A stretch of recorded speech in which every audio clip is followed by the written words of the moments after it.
सदगुरु सुखराम जी महाराज ने धन्य हो सत्स्वरूप आनंद पद ने अंचर निजना। इस ग्रंथ पर चर्चा चल रही है। चातुर्मास सत्संग महोत्सव शिरपुर जिला यवतमाल महाराष्ट्र में सत्संग का आयोजन ये हो रहा है। अभी तक अपने इस विषय के 17 वीडियो सुने। यानी 17 वीडियो में ये ग्रंथ को आपने सुना।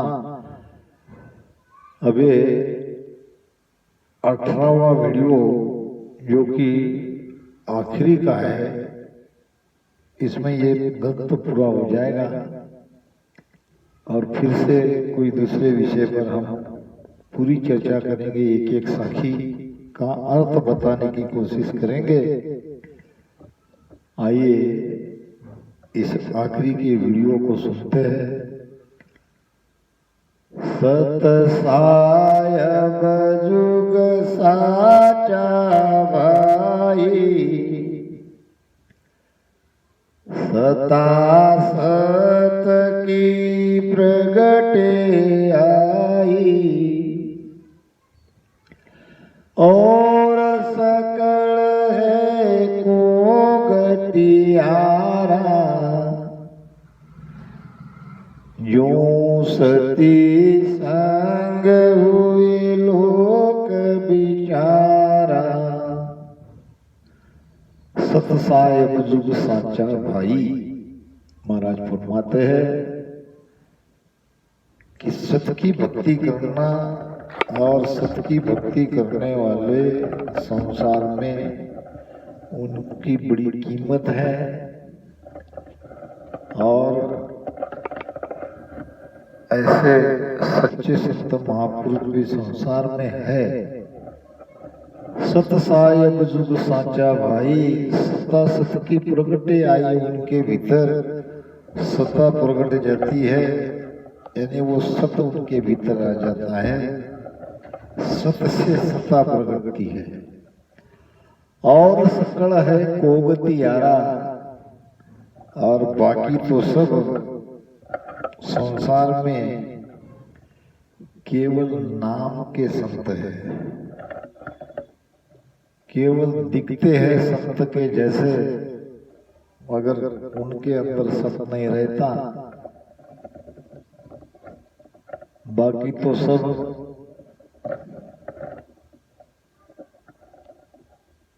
उनकी बड़ी दुर्गति होती है। लोग उनका तमाशा करते हैं। जब लोगों को पता चलता है कि इनके भीतर सत नहीं है, ये तो केवल कहते हैं। जैसे सती की स्थिति होती है, वैसे संत की भी स्थिति हो जाती है। संत की परीक्षा संत के जाने के बाद होती है, और जीते जी उसके लक्षण दिखने लगते हैं, और लगने भी चाहिए। सत जब प्रकटना है तो उनके अंदर वो सत्ता आती है, और सत्ता से दूसरे जीवों का वो उद्धार करते हैं।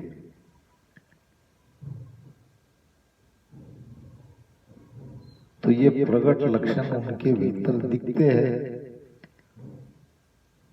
यूं सत साहिब सब करो नर नारी, मोक न जावे एक बिचारी, नर के संग जलिया जाई, जिण में सत प्रगटियो आई। ऐसे ही सत साहेब करते रहो। स्वयं की महिमा बढ़ाई करते रहो। अगर तन मन धन समर्पित नहीं है, संसार से वैराग नहीं आया है, आपके हाथ से दूसरे जीवों का उद्धार नहीं हुआ है, तो आप तो मोक्ष में जाओगे ही नहीं। उल्टी जगत हंसी करेगा, महिमा तो बहुत दूर। यूं सत साहेब सब करो नर नारी, मोक न जावे एक विचारी। अब केवल कहते रहो, कहने से थोड़ी मोक्ष होगा। मोक्ष तो जब होगा जब सत प्रगटेगा। सत आता है सत्ता से, कोई दूसरे सदगुरु की सत्ता और उनकी छत्र छाया में रहोगे, उनकी मेहर होगी तो सत आएगा। और बिना सत आते ही आप केवल सत साहेब कर रहे हो, राम राम कर रहे हो, तो मोक्ष में नहीं जाओगे। नर के संग जलिया जाई। और जिनमें सत प्रगति आई, जो स्त्री अपने पति के साथ जल जाती है, जलने के लिए तैयार हो जाती है स्वेच्छा से, उसके अंदर सत आ गया, ये सिद्ध होती है। ऐसे ही जिस संत के अंदर सत आ गया, वो जगत से न्यारा हो गया, संसार से वैराग आ जाता है और अपने मस्ती में, अपने आनंद में रहते हैं और दूसरे के भीतर भी सत्ता प्रकट करा सकते हैं। और सकल बसती संग जावे, उलटा सकल घरे चल आवे। यूं सत सत कया मोक नहीं होई, नाव प्रगटे जासत होई। और सकल बस्ती समझावे, उल्टा सकल घरे चलावे।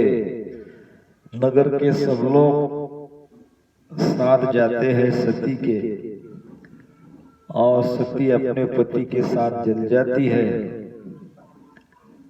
और सब वापस घर को आ जाते हैं।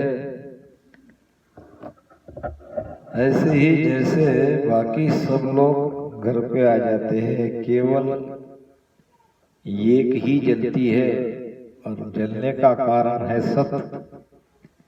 अब वहां हजारों लोग उस अंत क्रिया में जाते हैं, मगर कोई भी जलने को तैयार नहीं होता, क्योंकि किसी के अंदर सत आया ही नहीं। सत तो आया उस अकेली सती के अंदर, और सत आने से वो सभी जल जाती है और बाकी सब लोग घर पे आ जाते हैं। इसी प्रकार जो सत सत कहेंगे, जो कहेंगे कि भाई हम सत का नाम ले रहे हैं, हमारे अंदर सत आ गया, हम सत की भक्ति कर रहे हैं, सत साहेब जिंदगी राम राम ये कह रहे हैं, इन सबको वापस आना पड़ेगा। वो मोक्ष में नहीं जाएंगे, सती जाएगी सतवाड़ में, और बाकी सब कहने वाले, नाम की महिमा करने वाले तीन लोक में ही रहेंगे, मोक्ष में नहीं जाएंगे।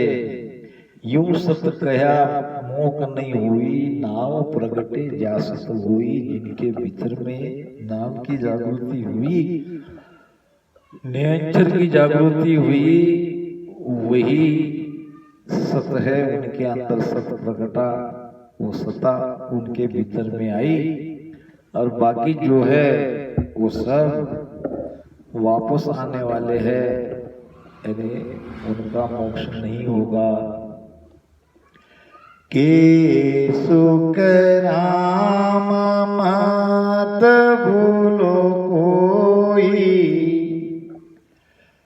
मुख की केन झूठ सब होई।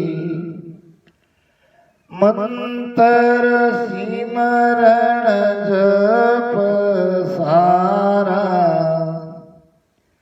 कल मुद्रा विश्वास विचारा। के सुखराम मत भूलो कोई, और मुख की केण झूठ सब हुई।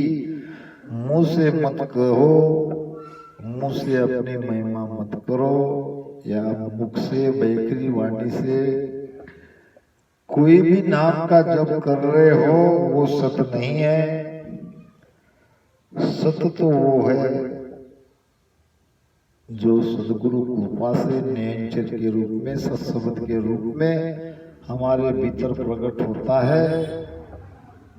और सत प्रकटने के जो लक्षण महाराज ने वाणी में बताए हैं, वो लक्षण हमारे भीतर प्रकट दिखाई देने लगते हैं,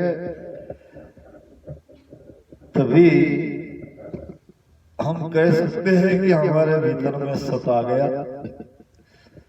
बाकी मुख की केण सब झूठी है।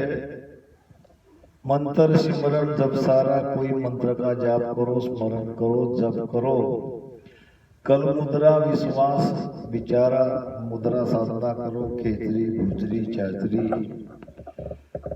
उन्मुनी अगोचरी, ये मुद्रा साधना करने वाले मुद्रा साधना करते हैं, मुद्रा में मन को रजाते हैं, और कोई कोई विश्वास सदगुरु के ऊपर विश्वास करके बैठे हैं।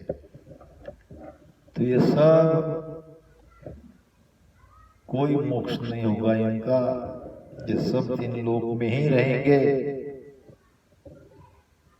अब यहाँ गणेश नाम का कोई महाराज का शिष्य था, और वो महाराज को प्रश्न कर रहे हैं। जब गणेश कहे गुरुदेव जी, कियो न्याव सत छाण, अब कृपा करके या कहो, मोक जाय किम प्राण, मोक जाय किम प्राण, विद तुम एक न राखी, सुनन कहत व्रत ध्यान जोत, मिथ्या करवाकी, जिण जिण विद हंस पहुँचसी, सोई विद कई आण, जब गणेश कहे सुखदेव जी, कियो न्याव सत छाण। हे गुरुदेव जी, गणेश जी महाराज को प्रश्न कर रहे हैं। जब गणेश कहे गुरुदेव जी, हे गुरुदेव, कियो न्याव सत छाण, आपने ये सत का निर्णय किया, न्याय किया, निर्णय किया और सत्य कहा। सत्य का निर्णय तो कर दिया, अब कृपा करके या कहो मोक जाए कि प्राण। अब ये कहो कि हमारा प्राण उस परम पद में कैसे जाए। ध्यान रहे, केवल सुरती से ध्वनि को सुनना मोक्ष नहीं है। हमारा प्राण दसम द्वार में जाना चाहिए, दसम द्वार से बाहर निकलना चाहिए, तभी वो मोक्ष। मोक जाए कि प्राण, प्राण कैसे 10वें द्वार से बाहर निकलेगा। विद तुम एक न राखी, आपने कोई विधि नहीं बताई। सुनन कहन प्रत ध्यान, यानी सुनना, कहना, ध्यान करना, ध्यान में ज्योति को देखना, इसको भी आपने नहीं माना, इसको मिथ्या कहा। कोई ध्यान करते करते ज्योति का उजाला देखते हैं तो उसको भी आपने मिथ्या कहा। ध्यान किया सो निजरिया आवे, सो सब माया चैन कहावे, आपने ये कह दिया। जिण जिण विद हंस पहुँच सी, सोई विद कहिए आण। अब मुझे ये बताओ, किस विधि से हंस का प्राण 10वें द्वार से बाहर निकलेगा। धन तो बहुत शाहगर होई, चाकर हुकुम राजा के सोई, परचा बहुत देव सो देवे, मन की दान साणी लेवे। ये भी प्रश्न ही है, ये भी गणेश ही पूछ रहे हैं। अगर धन से मोक्ष प्राप्ति हो सकती है तो शाहूकारों के यहाँ, सेठों के यहाँ तो धन की कोई कमी नहीं, वो तो मोक्ष में नहीं गए। चाकर हुकुम राजा के सोई, अगर सेवा करने वाले, हुकुम मानने वाले, इनका अगर मोक्ष होगा तो राजा के चाकरी में तो ऐसे सेवक कई है।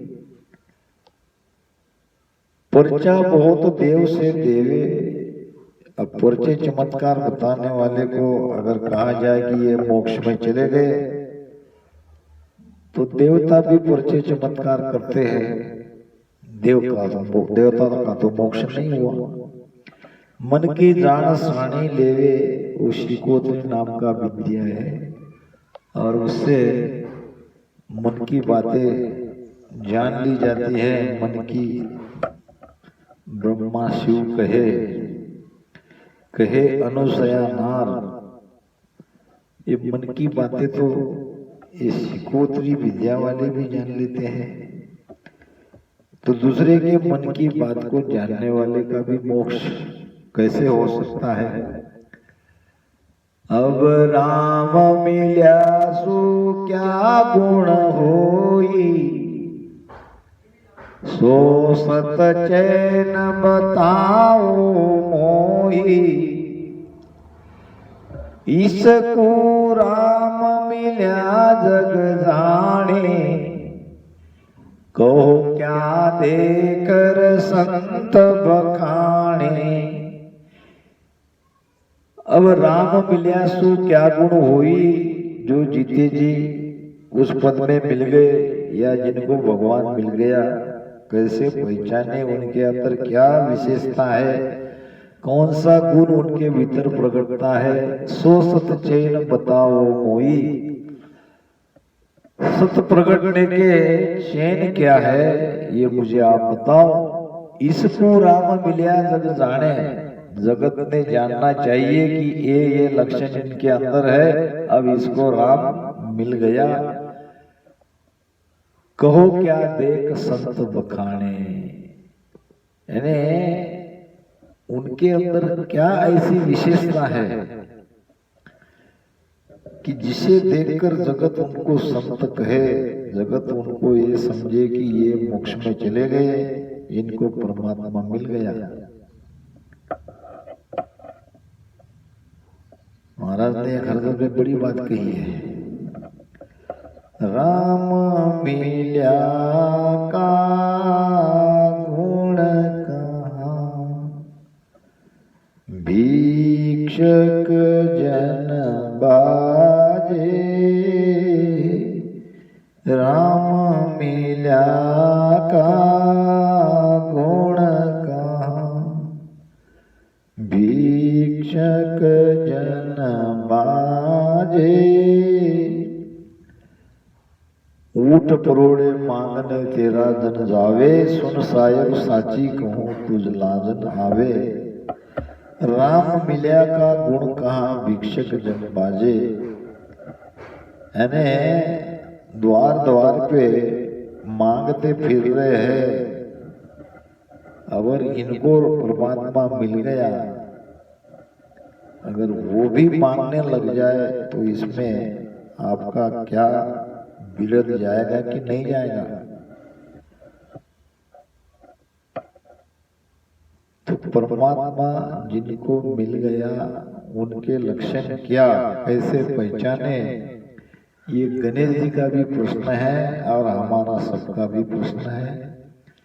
बाणी कहे कवेसर भाई, जिण घट कहे सरस्वती बाई।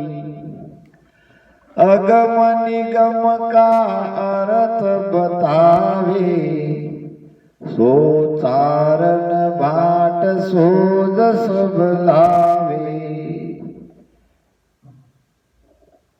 अब किसी किसी के मुख से पानी निकलती है, अब केवल वाणी निकलने के आधार से उसको परमात्मा मिल गया, उनका मोक्ष हो गया, ये समझे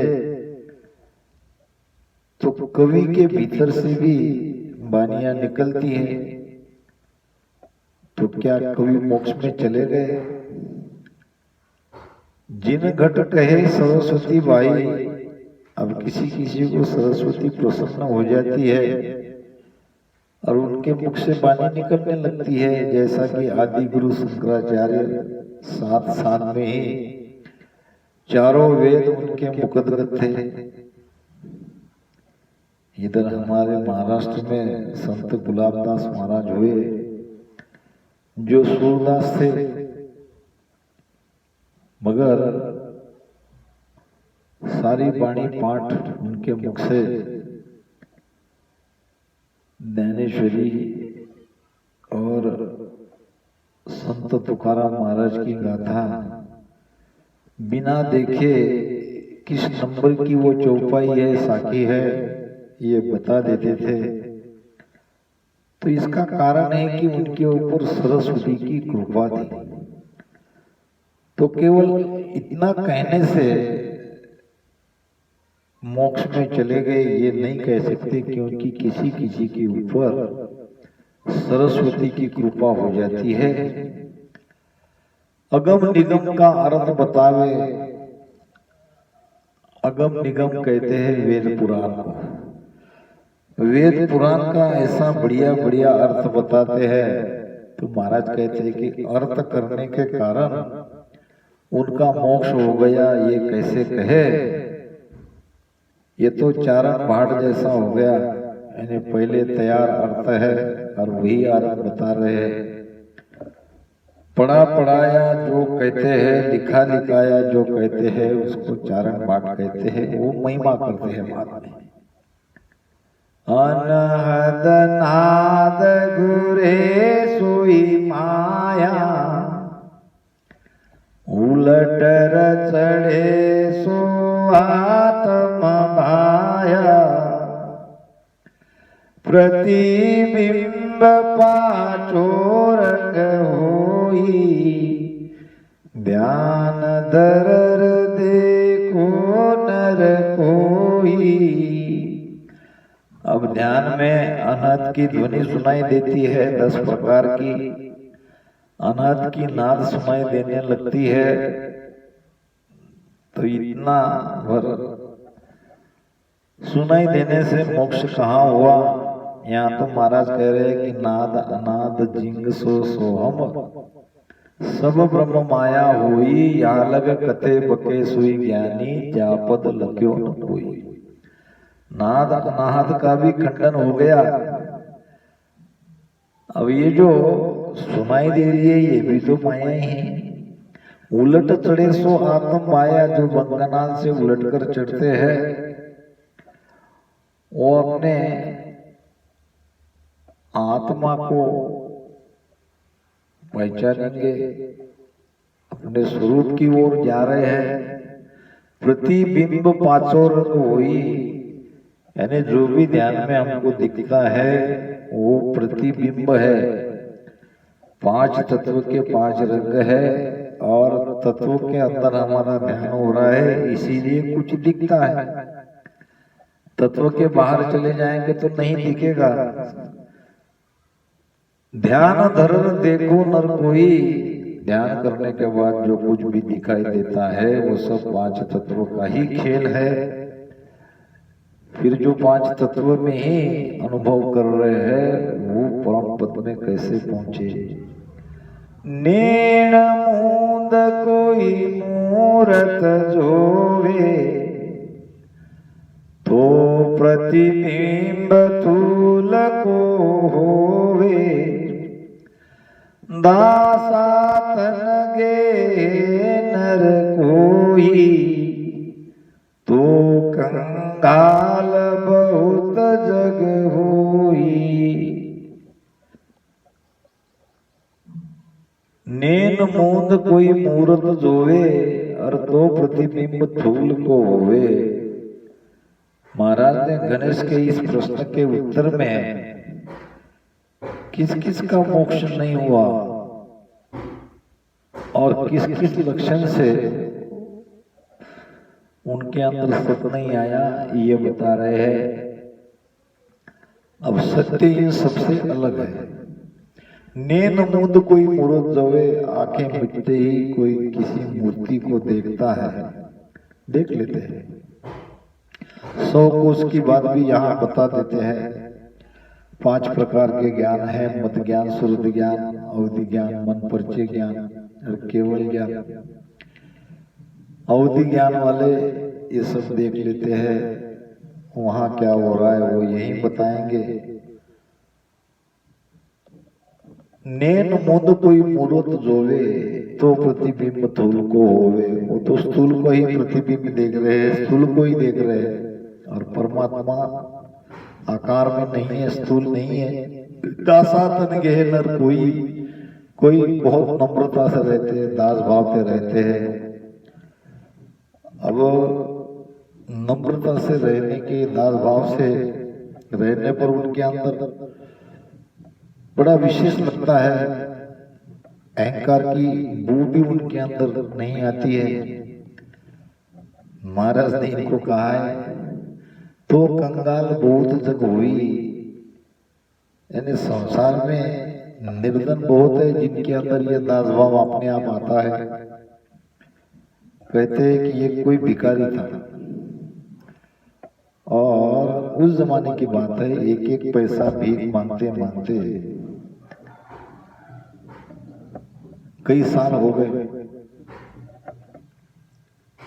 और उसकी आदत थी, वो 3 बार ऐसे राम राम राम राम राम राम झुकता था, क्योंकि वो गरीब था, भिखारी था। झुकना उसके बिजनेस में एक प्रकार से शोभा भी देता था। अगर भिखारी ऐसे आंकड़े तो कौन भीख दे। तो ऐसे राम राम राम राम राम राम 3 बार झुकता था। कई बरस होने के बाद उस जमाने भिखारी के पास 2-3 लाख रुपए जमा हुए। अब उससे लगने लगा, अब मैं भिखारी कहाँ रहा। 2-3 लाख रुपए उस जमाने में अगर किसी के पास है तो वो तो बहुत बड़ा रईस कहलाता है। अब उसने वो सारे पैसे बैंक में रखवा दिए। अब भीख तो मांगता ही था, दूसरा क्या करे। इसी से तो उसकी आमदनी बढ़ी, बहुत धनवान हो गया। भीख मांगना नहीं छोड़ा, मगर अकड़ आ गई, पैसा अकड़ लाता ही। अब वो ऐसे पहले तो बहुत गर्दन झुकाता था 3-3 बार। अब आराम, गर्दन नहीं झुकाता था। कभी कभी तो पूरा राम भी नहीं कहता था, राम।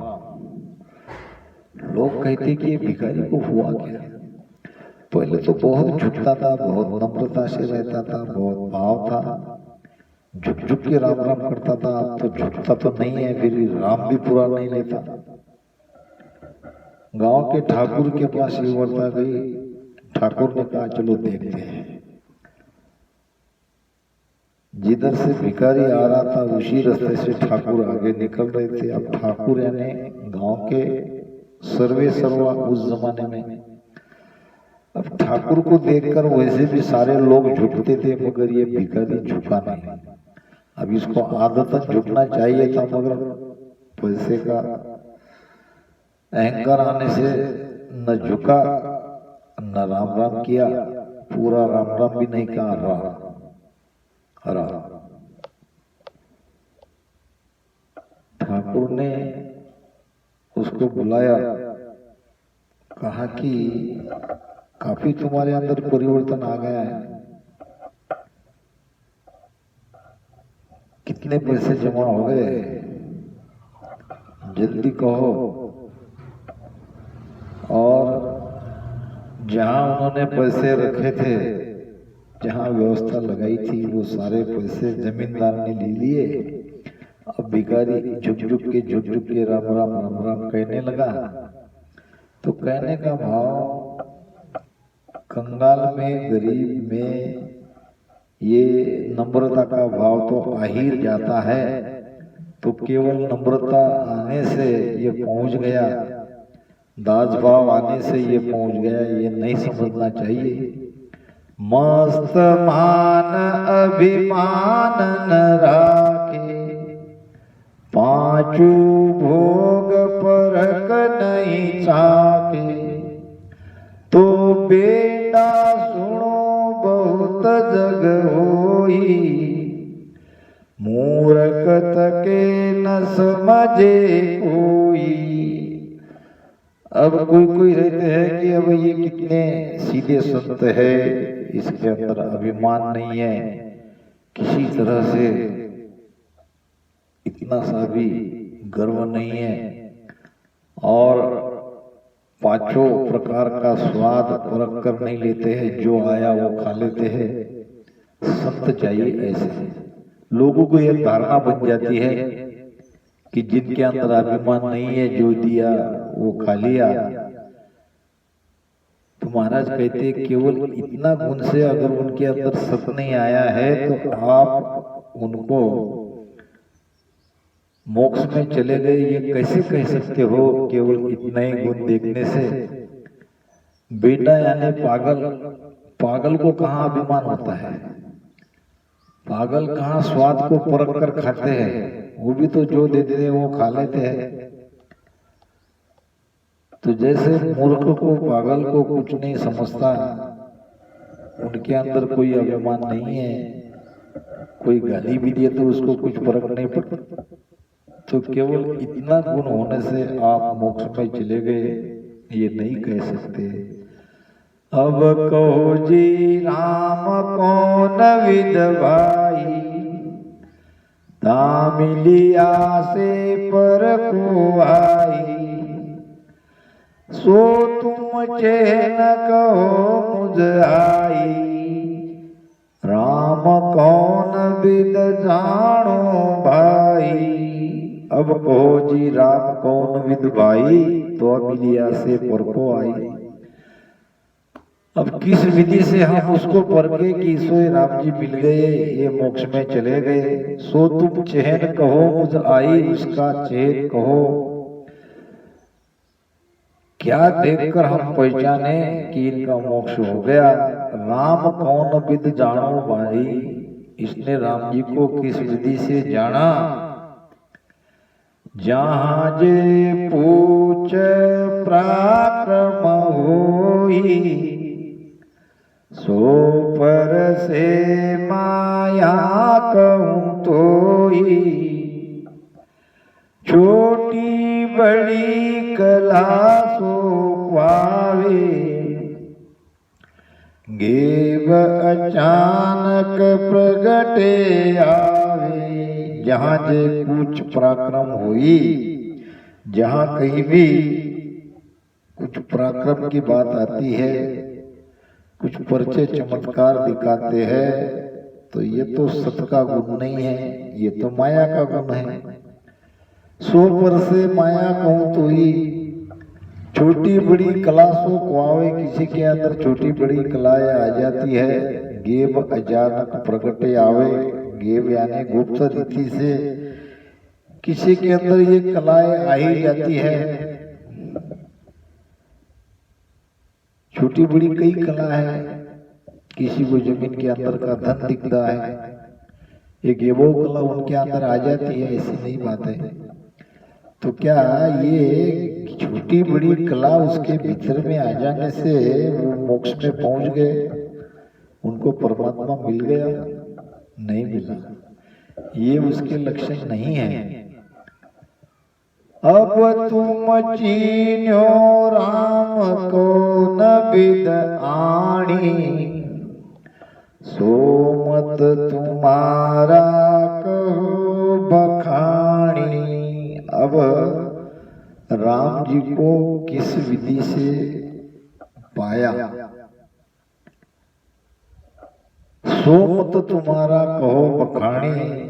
अभी तक ये सारे प्रश्न रूप में थे जो गणेश जी ने महाराज को पूछा।